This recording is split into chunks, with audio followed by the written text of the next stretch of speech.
Offer आली तर बघू हे वक्तव्य. पुणे नाशिक रेल्वेच्या प्रश्नावर खासदार अमोल कोल्हेंचं स्पष्टीकरण. शरद पवार गट एकत्रच राहील असा विश्वास.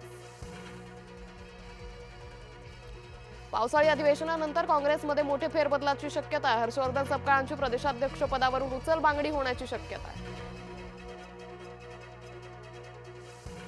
मुंबईतील चर्चगेट परिसरात झाड कोसळलं. 3 वाहनांचं मोठं नुकसान. सुदैवानं जीवितहानी नाही.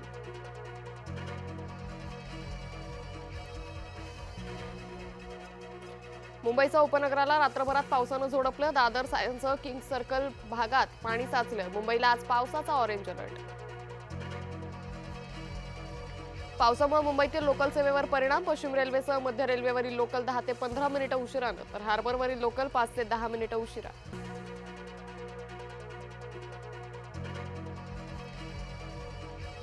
कुर्ला स्टेशन परिसरात पाणी तुंबलं. दुर्गंधीयुक्त पाण्यातून वाट काढताना नोकरदारांची कसरत. महापालिकेच्या नालेसफाईची पोलखोल.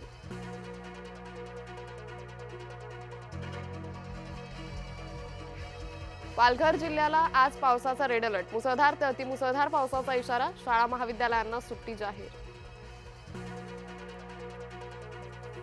रायगड जिल्ह्यात पावसाची जोरदार बॅटिंग. अंबा नदीनं इशारा पातळी ओलांडली. जिल्ह्यातील सर्व शाळांना आज सुट्टी.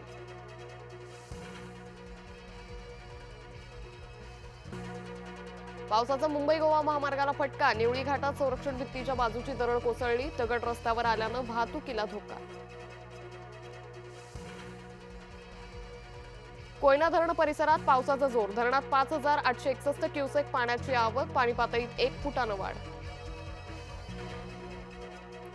केतनला ढकलल्यानंतर त्याचा फोन सियाकडे. सियानं केतनच्या फोनमधून डेटा डिलीट केल्याचा पोलिसांना संशय. मोठ्या विश्रांतीनंतर नागपुरात पावसाची दमदार हजेरी. नागपुरात विजांच्या कडकडाटासह मुसळधार पाऊस. शहरातील अनेक प्रमुख रस्त्यांवर साचलं पाणी. नवी मुंबईत अचानक वीजवाहिनी तुटून रस्त्यात पडली. 2 विद्यार्थिनी विजेच्या धक्क्यानं जखमी. डिजिटल इंडियामुळे भारताची नवी ओळख. केंद्र सरकारच्या डिजिटल इंडिया या उपक्रमाला बुधवारी पूर्ण झाली 11 वर्ष. व्हॉट्सअपच्या नव्या वैशिष्ट्यामुळे सायबर गुन्हे वाढण्याची भीती. केंद्राची मेटाला नोटीस. जून महिन्यात कच्च्या तेलाची विक्रमी आयात. रशियाकडून दररोज 26 लाख बॅरल तेलाची खरेदी. भारत इंग्लंडमधील पहिलाच T20 सामना वरुण राजाच्या नावानं. भारताच्या फलंदाजीनंतर पावसाचीच बॅटिंग. सामना झाला रद्द. अभिषेक शर्मानं रचला इतिहास. 785 बॉलमध्ये ठोकले सर्वात जलद 100 आंतरराष्ट्रीय T20 सिक्सर्स.